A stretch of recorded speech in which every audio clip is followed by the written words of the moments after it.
जय श्री राम। वालेकुम सलाम। बहन, एक कटोरी मुझे चावल और थोड़ा सा पीने के लिए पानी मिलेगा?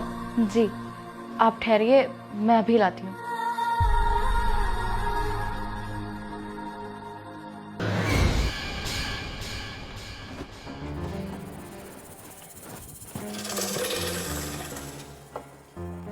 या अल्लाह, इसमें तो सिर्फ आधी कटोरी चावल है और उन पंडित जी ने तो एक कटोरी चावल मांगे। घर पर और कोई अनाज भी नहीं है जो मैं उन्हें दे पाऊं। या अल्लाह, तो हमसे कौन से इम्तिहान ले रहा है कि मैं घर में आए किसी देवता को एक कटोरी चावल नहीं दे पा रही हूँ। अब मैं क्या करूं? अब्बू जान की भी तबीयत इतनी खराब है, उन्हें भी खाना खिलाना है और असलम के भी आने का वक्त हो गया। उन्हें मैं खाने में क्या खिलाऊंगी? घर पर तो और कोई अनाज भी नहीं है। एक काम करती हूँ, उन ब्राह्मण देवता को मना कर देती हूँ कि घर पर कोई अनाज नहीं है। लेकिन अल्लाह के हुक्म है कि कोई भी घर पर आए उन्हें खाली हाथ कभी नहीं तोड़ना चाहिए। अब मैं क्या करूं? या अल्लाह, तूने ये कौन सी घड़ी लाकर खड़ी कर दी है मेरे सामने? मैं क्या करूं? कोई बात नहीं, ये चावल मैं उन ब्राह्मण देवता को दे देती हूँ।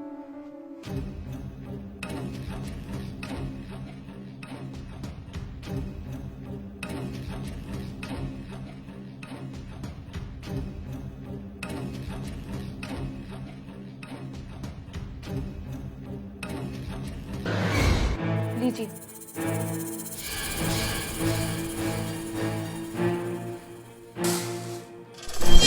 बहन, मैंने तो तुमसे एक कटोरी चावल मांगे थे, लेकिन ये तो आधी कटोरी चावल है। मैं आपसे माफी चाहती हूँ बाबा जी कि मैंने आपको सिर्फ आधी कटोरी चावल दिए। वो क्या है ना बाबा जी, हमारे घर के हालात बहुत ही बेकार हैं। ना जाने अल्लाह हमसे कौन से इम्तिहान ले रहा है जो हमें इतनी कठिनाइयों का सामना करना पड़ रहा है। देखिए, मैं तो आपको ये आधी कटोरी चावल भी देने में कतरा रही थी क्योंकि हमारे घर में और कोई अनाज नहीं है और आपको लग रहा होगा कि मैं इतने बड़े घर में रहती हूँ, लेकिन ये घर किराए का है और हमारे पास तो इतने रुपए भी नहीं जो हम इसका किराया भर सके। जब मर्जी मालिक आकर इसका किराया मांग सकता है। मेरे शौहर पिछले 6 महीने से नौकरी की तलाश में है, उन्हें कोई नौकरी नहीं मिल पा रही है। देखिए, मैं आपसे माफी चाहती हूँ कि मैंने आपको आधी कटोरी चावल दिया, मुझे माफ कर दीजिए। बेटी जरीन, जी अब्बू जान। वैसे बहन, ये व्यक्ति कौन है? जी, ये मेरे अब्बू जान है। पूरी दुनिया में बस यही तो मेरे अपने थे और देखिए ना, अल्लाह ने ये भी मुझसे दूर करने के लिए पूरी कोशिश कर रहे हैं। डॉक्टर ने साफ बोल दिया कि इनके पास बस कुछ दिन है, इनकी किडनी फेल हो चुकी है और हमारे पास इतने रुपए नहीं कि हम इनका इलाज करवा पाए। पता नहीं अल्लाह हमसे कौन से इम्तिहान ले रहा है जो मेरे अब्बू जान को इतनी तकलीफ हो रही है। अब आप खुद बताइए ना, मुझ जैसी बदकिस्मत लड़की इस दुनिया में कभी नहीं पैदा हुई होगी जो अपने सामने अपने अब्बू जान की मौत देख रही है, उन्हें पल पल घुटते हुए देख रही है। अरे वो चीखते हैं, चिल्लाते हैं, रोते हैं, उन्हें इतना दर्द होता है और मैं उनका इलाज भी नहीं करवा पा रही हूँ। ना जाने अल्लाह हमसे क्यों इतने इम्तिहान ले रहा है। मैंने कौन से गुनाह किए जो अल्लाह इससे इम्तिहान ले रहा है मुझसे? मुझे माफ कर दीजिए, मैंने आपको सिर्फ आधी कटोरी चावल दिए। अब पता नहीं मैं अपने शौहर को क्या खिलाऊंगी, अब्बू जान को क्या खिलाऊंगी। देखिए, हमारे घर के हालात तो इतने बेकार है कि मैंने आपको आधी कटोरी चावल देने में भी 1000 बार सोचा, क्योंकि हमारे अल्लाह ने हुक्म दिया कि कोई भी दरवाजे पर आता है तो उन्हें खाली हाथ कभी नहीं भेजना चाहिए। और मेरे अब्बू जान ने भी मुझे हमेशा यही सिखाया कि कभी भी दरवाजे पर भूखे पेट आए उन्हें कभी खाली हाथ नहीं तोड़ना चाहिए।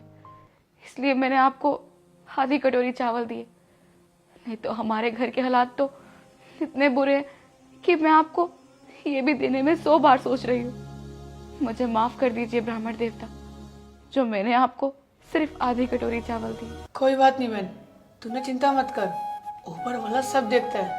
अब तेरे को ज्यादा दिन तक परेशान होने की कोई जरूरत नहीं है। तू हार मत मान बहन, तू भगवान पे भरोसा रख, ऊपर वाला सब देखता है। तुम्हारा सारा कष्ट हर लेंगे भगवान। ठीक है बहन, अब मैं चलता हूँ, तू चिंता मत कर। और हाँ बाबा जी, आप भी ना चिंता मत करो, आप भी बहुत जल्द ठीक हो जाओगे। चलता हूँ। हर हर महादेव, हर हर महादेव।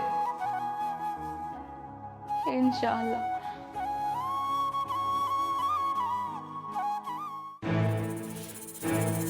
जरीन, जरीन।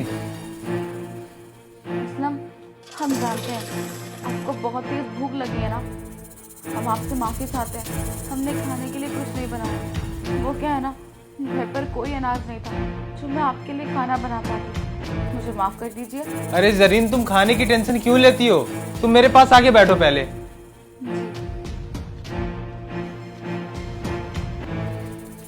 जी। अरे जरीन, तुम खाने की टेंशन बिल्कुल भी मत लो। तुम सबसे पहले ये लो। या अल्लाह, इतने सारे रुपए आपको कैसे मिले? मैं तुम्हें सब कुछ बताता हूँ। इससे पहले और एक बात सुन लो, मेरी ना जॉब लग चुकी है। क्या आपकी जॉब लग गई? मैं तुम्हें सब कुछ बताता हूँ। जब मैं इंटरव्यू दे के वापस घर आ रहा था ना, या अल्लाह, ये नौकरी भी मेरे हाथ से गई।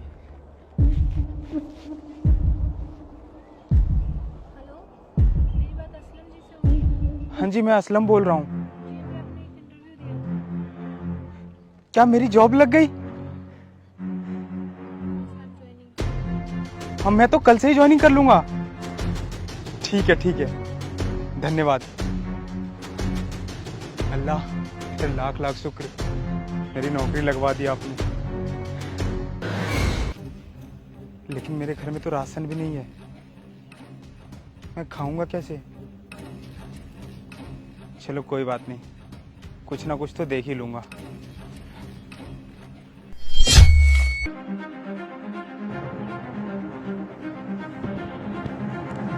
इतने सारे पैसे? अल्लाह, तेरे लाख लाख शुक्र, इतना मदद करना। तो वहीं ये पैसे मिले मुझे। या अल्लाह।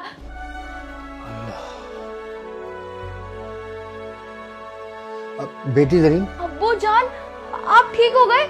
आप चलने लगे, बोलने लगे। या अल्लाह, लेकिन ये सब कैसे हुआ अब्बू जान? बेटी मैं तो अपनी जिंदगी से मायूस हो चुका था। मुझे मौत दिखाई दे रही थी और डॉक्टर ने भी तो कहा था कि कुछ दिनों के मेहमान हो तुम।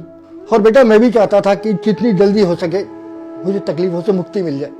लेकिन अचानक मेरी किडनी का दर्द खत्म हो गया और लगा ही नहीं कि मुझे कोई तकलीफ थी, कोई बीमारी थी।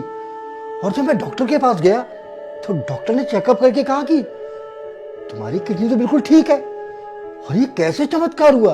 और डॉक्टर हैरान था कि ये हो कैसे सकता है। तो डॉक्टर ने मुझसे कहा, जरूर तुम्हें किसी की दुआ लगी है तभी तुम ठीक हुए हो, ये एक चमत्कार है। तो मैंने भी माना कि हाँ, ये अल्लाह की रहमत है, तभी मैं ठीक हो पाया हूं। लेकिन जरीन, ये कैसे हो सकता है? डॉक्टर साहब ने तो साफ साफ मना कर दिया था कि ये महीने भर से ज्यादा नहीं टिक पाएंगे, लेकिन ये बिल्कुल ठीक हो गए। ये कैसे हो सकता है जरीन?